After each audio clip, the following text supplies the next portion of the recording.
Hi friends, ಇದೊಂದು snacks ಮಾಡ್ತಾಯಿದ್ದೀನಿ. ಪನ್ನೀರ್ ಮತ್ತು ಕ್ಯಾಬೇಜ್ ಯೂಸ್ ಮಾಡಿ ಪನ್ನೀರ್ ಕ್ಯಾಬೇಜ್ ರೋಲ್ ಫ್ರೈ ಅಂತ.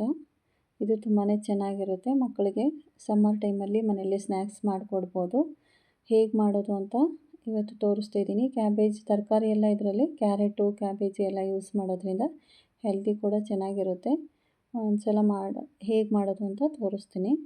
ಮೊದಲು ಸ್ವಲ್ಪ ಕ್ಯಾಬೇಜ್ ತೊಗೊಂಡಿದ್ದೀನಿ, ಹಾಗೆ ಪನ್ನೀರನ್ನ ತುರ್ಕೊಂಡಿದ್ದೀನಿ, ಕ್ಯಾರೆಟ್ನ ತುರ್ಕೊಂಡಿದ್ದೀನಿ, ಕೊತ್ತಂಬರಿ ಸೊಪ್ಪು ಮತ್ತು ಈರುಳ್ಳಿನ ಸಣ್ಣದಾಗಿ ಹೆಚ್ಕೊಂಡಿದ್ದೀನಿ, ಹಾಗೆ ಶುಂಠಿ ಬೆಳ್ಳುಳ್ಳಿ ಕೂಡ ಸ್ವಲ್ಪ ಹೆಚ್ಕೊಂಡು ಇಟ್ಕೊಂಡಿದ್ದೀನಿ. ಇದಿಷ್ಟನ್ನು ನಾವು ಫಸ್ಟು ಹೆಚ್ಕೊಂಡು ರೆಡಿ ಮಾಡಿ ಇಟ್ಕೊಂಡ್ರೆ ನಮಗೆ ಪನ್ನೀರು ಮತ್ತು ಕ್ಯಾಬೇಜ್ ಯೂಸ್ ಮಾಡಿದ ರೋಲ್ ಫ್ರೈ ರೆಡಿ ಆಗುತ್ತೆ.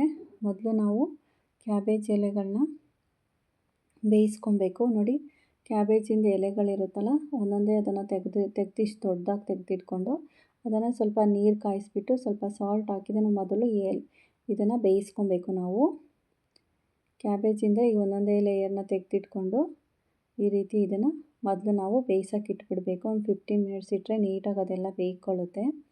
ಹಾಗೆ ನಾವು ಸ್ಟಫಿಂಗ್ ರೆಡಿ ಮಾಡಲಿಕ್ಕೆ ಮೊದಲು ನಾನು ಶುಂಠಿ ಬೆಳ್ಳುಳ್ಳಿ ಹಾಕಬೇಕಿತ್ತು, ಬಟ್ ಲಾಸ್ಟಲ್ಲಿ ಹಾಕ್ಬಿಟ್ಟಿದ್ದೀನಿ. ಸೊ ಹಾಗಾಗಿ ಫಸ್ಟು ಶುಂಠಿ ಬೆಳ್ಳುಳ್ಳಿನೇ ಹಾಕ್ಕೊಬೇಕು ನಾವು. ನಾನಿವಾಗ ಈರುಳ್ಳಿ ಹಾಕ್ಕೊಳ್ತಾ ಇದ್ದೀನಿ.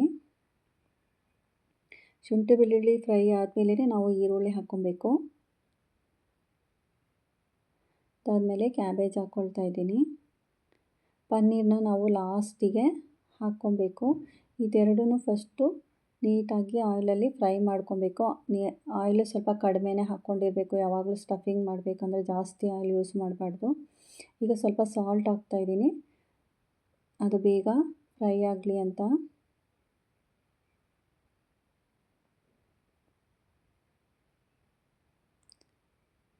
ಇದನ್ನು ಫಸ್ಟ್ ನೀಟಾಗಿ ಫ್ರೈ ಮಾಡ್ಕೊಬೇಕು ನಾವು.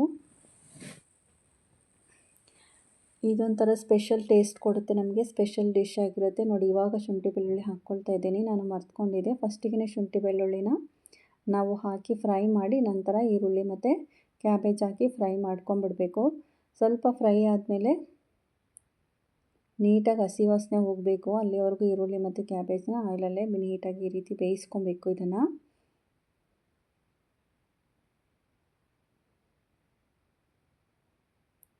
ಆದಮೇಲೆ ನಾನು ಕ್ಯಾರೆಟ್ನ ಹಾಕ್ಕೊಳ್ತಾ ಇದ್ದೀನಿ. ಕ್ಯಾರೆಟ್ ಹಾಕ್ಕೊಂಡಾದಮೇಲೆ ನಾನು ಲಾಸ್ಟಿಗೆ ಎಲ್ಲ ಆದಮೇಲೆ ಪನ್ನೀರ್ ಹಾಕ್ಕೊಬೇಕಾಗುತ್ತೆ. ಪನ್ನೀರನ್ನ ಫಸ್ಟಿಗೆ ಹಾಕ್ಕೊಳ್ಬಾರ್ದು. ನೋಡಿ, ಇವಾಗ ಚಾಟ್ ಮಸಾಲ, ಜೀರಾ ಮಸಾಲ ಮತ್ತು ಸ್ವಲ್ಪ ಕೊತ್ತಂಬರಿ ಕಾಳು ಪುಡಿ ಮತ್ತು ಅರಿಶಿಣದ ಪುಡಿ ಇಷ್ಟನ್ನು ಹಾಕ್ಕೊಂಡು ಖಾರದ ಪುಡಿ ಹಾಕ್ಕೊಳ್ತಾ ಇದ್ದೀನಿ. ಸ್ವಲ್ಪನೇ ಚಾಟ್ ಮಸಾಲ ಮತ್ತು ಕೊತ್ತಂಬರಿ ಕಾಳು ಪೌಡ್ರು, ಸ್ವಲ್ಪ ಮೆಣಸಿನ ಪುಡಿ ಮತ್ತು ಅರಿಶಿಣದ ಪುಡಿ, ಖಾರದ ಪುಡಿ ಇಷ್ಟನ್ನು ಹಾಕ್ಕೊಂಡು ಮತ್ತೆ ಫ್ರೈ ಮಾಡಿಬಿಟ್ಟು ಲಾಸ್ಟಲ್ಲಿ ನಾವು ಪನ್ನೀರನ್ನ ತುರಿದಿಟ್ಕೊಂಡಿರುವಂಥ ಪನ್ನೀರನ್ನ ಹಾಕಬೇಕಾಗುತ್ತೆ. ಅರ್ಧ ಪನ್ನೀರ್ ತೊಗೊಂಡಿದ್ದೀನಿ ನಾನು. ಅದನ್ನು ನೀಟಾಗಿ ಚಿಕ್ಕದಾಗಿ ತುರ್ಕೊಂಬಿಟ್ಟು ಸ್ಟಫಿಂಗಿಗೆ ಯೂಸ್ ಮಾಡ್ತಾಯಿದ್ದೀನಿ. ಈ ರೀತಿ ನೀಟಾಗಿ ಅದು ಬೇಯೋವರೆಗೂ, ಪನ್ನೀರು ಸ್ವಲ್ಪ ಉಪ್ಪು ಖಾರ ಎಲ್ಲ ಹಿಡಿಯೋವರೆಗೂ ಈ ರೀತಿ ನೀಟಾಗಿ ಸ್ವಲ್ಪ ಹೊತ್ತು ಫ್ರೈ ಮಾಡ್ಕೊಬೇಕು ಪನ್ನೀರನ್ನ ಕೂಡ. ಆಗ ಎಲ್ಲ ಮಸಾಲೆ ಪನ್ನೀರ್ಗೂ ಕೂಡ ಹಿಡಿಯುತ್ತೆ. ಅದಾದಮೇಲೆ ಆಫ್ ಮಾಡಿಕೊಂಡು ಕೊತ್ತಂಬರಿ ಸೊಪ್ಪು ಮತ್ತು ನಿಂಬೆಹಣ್ಣ ಹಾಕ್ಕೊಂಡ್ರೆ ನಮಗೆ ಸ್ಟಫಿಂಗ್ ನೋಡಿ ರೆಡಿ ಆಗುತ್ತೆ. ನಿಂಬೆಹಣ್ಣು ಹಾಕ್ಕೊಬೇಕು ಲಾಸ್ಟಲ್ಲಿ. ಕೊತ್ತಂಬರಿ ನಿಂಬೆಹಣ್ಣು ಹಾಕ್ಕೊಂಡು ಅದನ್ನು ರೆಡಿ ಮಾಡಿ ತಣ್ಣಗಾಗಿಬಿಡಬೇಕು. ಅದಾದಮೇಲೆ ನಾವು ಕ್ಯಾಬೇಜನ್ನ ಬೇಯಕ್ಕಿಟ್ಟಿದ್ವಲ್ಲ ಅದನ್ನು ನೋಡಿಕೊಂಡು ತೆಗೆದಿಟ್ಕೊಬೇಕು. ಇದಾಗೋದ್ರೊಳಗೆ ನನಗೆ ಕ್ಯಾಬೇಜ್ ಬೆಂದಿರುತ್ತೆ. ನೋಡಿ, ಈ ರೀತಿ ನೀಟಾಗಿ ಕಲರ್ ಚೇಂಜ್ ಆಗಿರುತ್ತೆ, ಬೆಂದಿರುತ್ತೆ ಇದು. ಇದನ್ನು ಸಪ್ರೇಟಾಗಿ ಎತ್ತಿಟ್ಕೊಂಡ್ಬಿಡಬೇಕು. ಇವೆರಡೂ ಫಸ್ಟ್ ಮಾಡಿ ರೆಡಿ ಮಾಡಿ ನಾವು ಇಟ್ಕೊಂಡಾದಮೇಲೆ 1 ಕಪ್ಪು ಮೈದಾ ಹಿಟ್ಟು ಹಾಕ್ಕೊಂಡಿದ್ದೀನಿ. ಅದಕ್ಕೆ ಸ್ವಲ್ಪ ಸಾಲ್ಟ್ ಹಾಕ್ಕೊಂಡು, ಸ್ವಲ್ಪ ಖಾರದ ಪುಡಿ ಹಾಕ್ಕೊಂಡು ಒಂದು ಬೌಲ್ಗೆ ಒಂದು ಸ್ವಲ್ಪ ಅಜ್ವಾನ ಹಾಕ್ಕೊಳ್ತಾ ಇದ್ದೀನಿ. ಈಗ ಇದನ್ನು ಸ್ವಲ್ಪ ಬೋಂಡಾ ಹಿಟ್ಟು ಕಲಿಸ್ಕೊತೀವಲ್ಲ ಇದು ಅದೇ ರೀತಿ ಇದನ್ನು ಸ್ವಲ್ಪ ಕಲಿಸ್ಕೊಬೇಕು. ಸ್ವಲ್ಪ ತೆಳ್ಳಗೆ ಬೋಂಡಾ ಕಲಿಸ್ಕೊತೀವಲ್ಲ ಆ ರೀತಿ ಮೈದಾ ಹಿಟ್ಟನ್ನು ನಾವು ಕಲಿಸ್ಕೊಬೇಕು. ನೋಡಿ, ಈ ರೀತಿ ಕಲಿಸ್ಕೊಂಡು ಅದನ್ನು ಕೂಡ ಸಪ್ರೇಟ್ ಮಾಡಿ ಇಟ್ಕೊಬೇಕು. ಈಗ ನೋಡಿ, ಎಲ್ಲ ತಣ್ಣಗಾಗಿದೆ.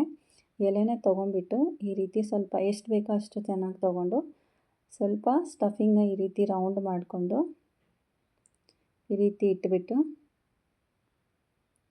ಹೀಗೆ ಫುಲ್ಲು ಅದು ಕ್ಲೋಸ್ ಆಗಬೇಕು ಇದರಲ್ಲಿ. ಆ ರೀತಿ ರೋಲ್ ಮಾಡ್ಕೊಬೇಕು ನಾವು.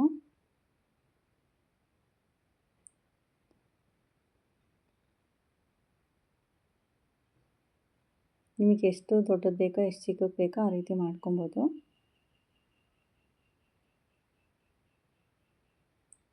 ಅದು ಬೆಂದಿರೋದ್ರಿಂದ ನಮಗೆ ನೀಟಾಗಿ ರೋಲ್ ಮಾಡೋಕ್ಕೆ ಬರುತ್ತೆ. ಅದು ಕ್ಯಾಬೇಜು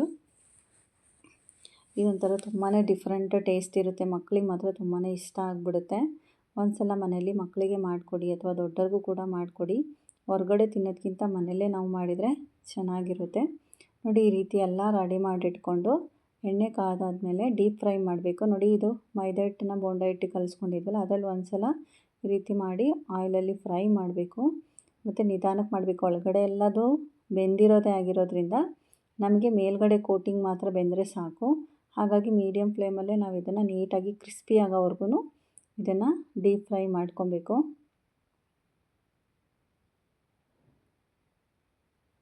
ಇದೊಂಥರ ಸಮೋಸ ತಿನ್ನೋ ಥರನೇ ಇರುತ್ತೆ. ಸ್ವಲ್ಪ ಡಿಫ್ರೆಂಟಾಗಿ ಚೆನ್ನಾಗಿರುತ್ತೆ. ಕೆಚಪ್ ಜೊತೆ ತಿನ್ನಲಿಕ್ಕೆ ತುಂಬಾ ಚೆನ್ನಾಗಿರುತ್ತೆ. ಒಂದು ಸಲ ಟ್ರೈ ಮಾಡಿ ಮನೇಲಿ. ಈ ರೀತಿ ನೀಟಾಗಿ ಕ್ರಿಸ್ಪಿ ಆಗೋವರೆಗೂ ಕೂಡ ಅದನ್ನು ಉಲ್ಟಾ ಮಾಡಿ ನೀಟಾಗಿ ಬೇಯಿಸ್ಕೊಬೇಕಾಗುತ್ತೆ ಎಣ್ಣೆಯಲ್ಲಿ. ಮೇಲ್ಗಡೆದೆಲ್ಲ ಕ್ರಿಸ್ಪಿ ಆಗಬೇಕು, ಅಲ್ಲಿವರೆಗೂ ಬೇಯಿಸ್ಕೊಂಡ್ರೆ ನಮಗೆ ಕ್ಯಾಬೇಜ್ ಮತ್ತು ಪನ್ನೀರಿನ ರೋಲ್ ಫ್ರೈ ರೆಡಿಯಾಗುತ್ತೆ. ನೋಡಿ ತುಂಬಾ ಚೆನ್ನಾಗಿರುತ್ತೆ ಕೆಚಪ್ ಜೊತೆ. ಒಂದು ಸಲ ಮನೇಲಿ ಟ್ರೈ ಮಾಡಿ ನೋಡಿ. ನಿಮಗೆ ಈ ವಿಡಿಯೋ ಇಷ್ಟ ಆದರೆ ಈ ವಿಡಿಯೋನ ಶೇರ್ ಮಾಡಿ, ಹಾಗೆ ಕಮೆಂಟ್ ಕೂಡ ಮಾಡಿ, ಲೈಕ್ ಕೂಡ ಮಾಡಿ, ಹಾಗೆ ನನ್ನ ಚಾನಲ್ಗೆ ಸಬ್ಸ್ಕ್ರೈಬ್ ಕೂಡ ಮಾಡ್ಕೊಳ್ಳಿ. Thank you.